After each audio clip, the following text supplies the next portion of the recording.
Plata se apresenta à sua seleção e Vene critica a atitude do jogador. Salve nação, estamos chegando com mais um react aqui em nosso canal. Trazemos um recorte do canal SBT Rio, link na descrição. Vene Casagrande atualizou as últimas notícias do clube mais amado do Brasil. O setorista trouxe mais detalhes sobre a polêmica envolvendo o equatoriano Gonzalo Plata, que mesmo machucado foi obrigado a se apresentar à sua seleção. Agora o atleta corre um grande risco de agravar a lesão caso jogue nos próximos dias. Portanto, vamos acompanhar tudo sobre o Flamengo agora. E no Flamengo, tudo preparado para a viagem para o Mundial de Clubes. Como é que fala, Lucas Pedrosa? Copa do Mundo de Clubes. Muito bem. Na liderança do Brasileirão, o rubro-negro sonha agora com o mundo. Será que dá, Vene? Você uma vez falou aqui, vou relembrar o que você disse. Como é? Sonhar pouco e sonhar grande dá o mesmo trabalho. Então vamos sonhar grande. É isso aí. Então roda o VT. O Flamengo já virou a chave para a Copa do Mundo de Clubes. O objetivo de ir para a competição na liderança do brasileiro e classificado nas Copas foi cumprido. E no momento, nós somos líderes no brasileiro. Significa nada, né? Porque falta muito ainda, mas uma vitória pequena, como a gente falou, por nós. Com o retorno dos convocados, a delegação rubro-negra embarca para os Estados Unidos no dia 11. A base de preparação será em Atlantic City, com treinamento já no dia 12.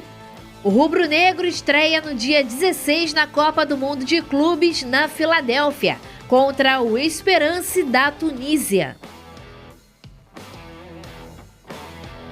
Vene Casagrande, mesmo lesionado, o Plata se apresentou normalmente na seleção equatoriana. Esse já é um assunto que está quente a semana passada inteira, né, Vene? Você trouxe até os detalhes pra gente. Pois é, e o Flamengo também emitiu um comunicado oficial na ocasião reclamando da postura da seleção equatoriana quando enviou uma equipe médica à casa do jogador para fazer procedimentos no joelho do atleta. Um joelho que está dando muito trabalho para o departamento médico do Flamengo para recuperá-lo. Lembrando que o Flamengo vem preparando esse jogador para utilizá-lo na Copa do Mundo de Clubes, falei certo? Copa do Mundo de Clubes, Copa perfeito. do Mundo de Clubes. Então, não faz o menor sentido esse jogador entrar em campo pela seleção equatoriana.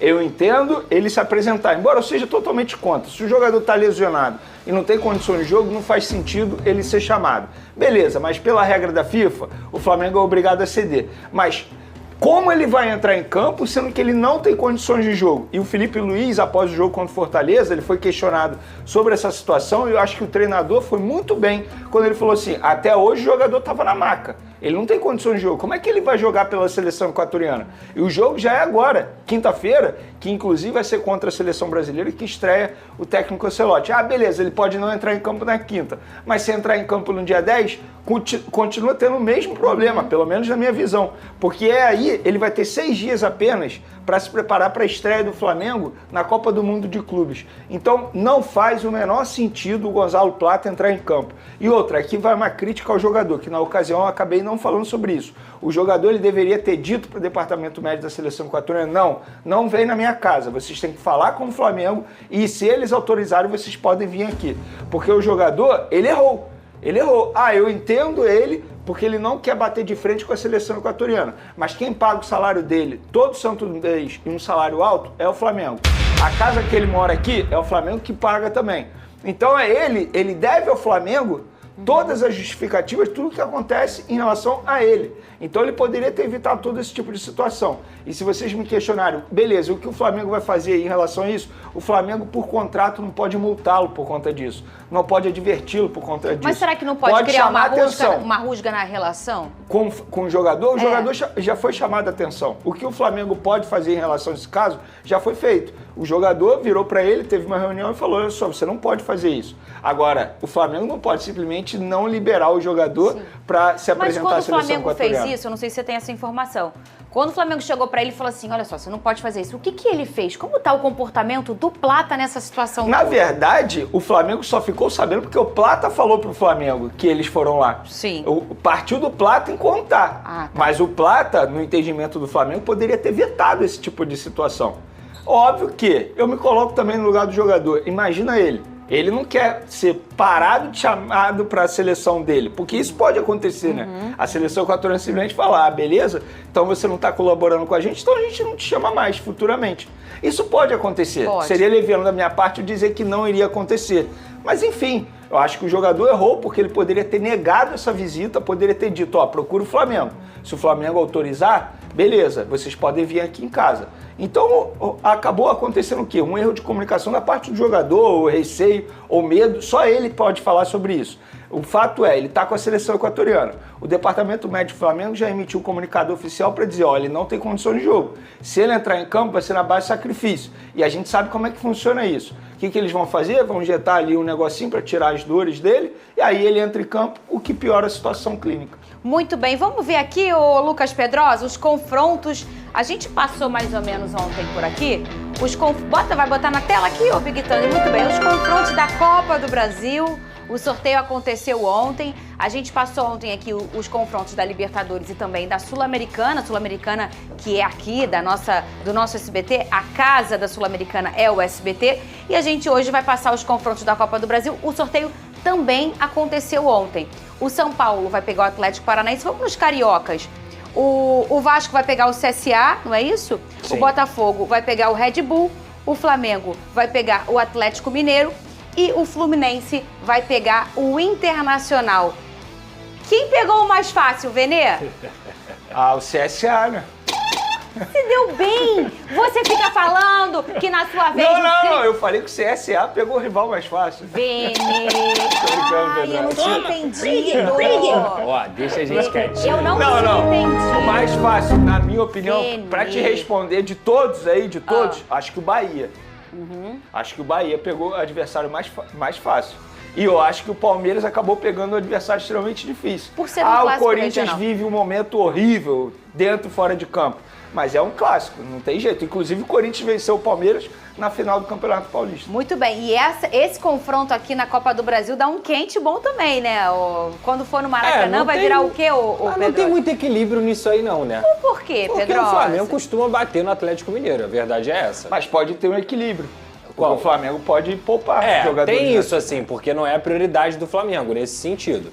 Mas, obviamente, quem pegou o adversário mais fácil foi o Vasco. O Vasco pegou o CSA de Alagoas, dos cariocas, claro. Eu acho que o destino sorriu pro Vasco, tem que ver se o Vasco vai sorrir pro destino, porque é meio complicado, assim. Tá vendo, Oliver? Cara, tem que lembrar que o CSA eliminou o Grêmio, um Grêmio totalmente desfacelado, foi 3-2 o primeiro jogo, 0-0 no segundo jogo, teve polêmica de arbitragem também, mas o Vasco ainda vai decidir esse jogo em casa. Então, assim, com todo o respeito, não tem por que o Vasco não ter a obrigação de passar nesse confronto. O resto, eu acredito que ninguém tem obrigação de nada. Nem o Fluminense de passar do Internacional, nem o Botafogo de passar do Red Bull Bragantino. A gente falou, quem tá melhor hoje? O Corinthians ou o Red Bull Bragantino? O Red Bull. Não tenha dúvida. O mais difícil de enfrentar hoje é o Red Bull Bragantino. O Red Bull Bragantino é mais difícil do que o Galo, do que o Inter. Talvez esteja na mesma prateleira. Mas o Botafogo também pegou uma pedreira, cara. Pegou. Eu também acho isso. Você falou o quê? Que quem pegou o confronto mais fácil foi o CSA?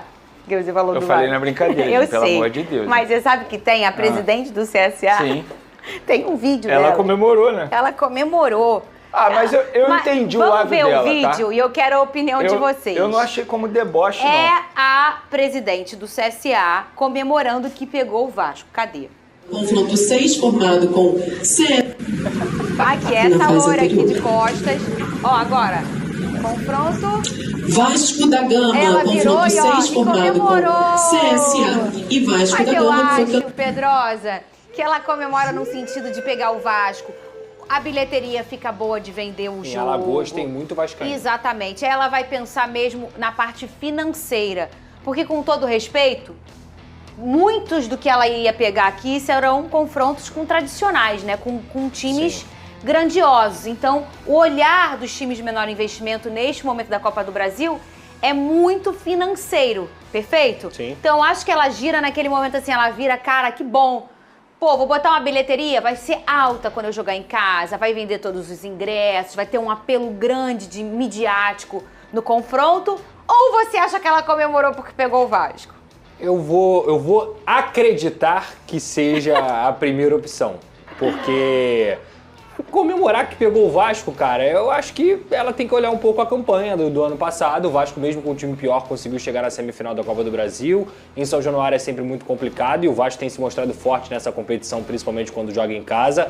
Então, assim, eu vou muito mais pelo lado disso aí, que é, em Alagoas tem muito vascaíno, assim como qualquer lugar do Brasil. Então ela tem a certeza de que vai ter casa cheia no estádio dela, tanto da torcida do CSA, porque a gente falasse do CSA e do CRB, são dois times tradicionais, que não vivem grandes momentos, mas são dois times muito tradicionais lá de Alagoas.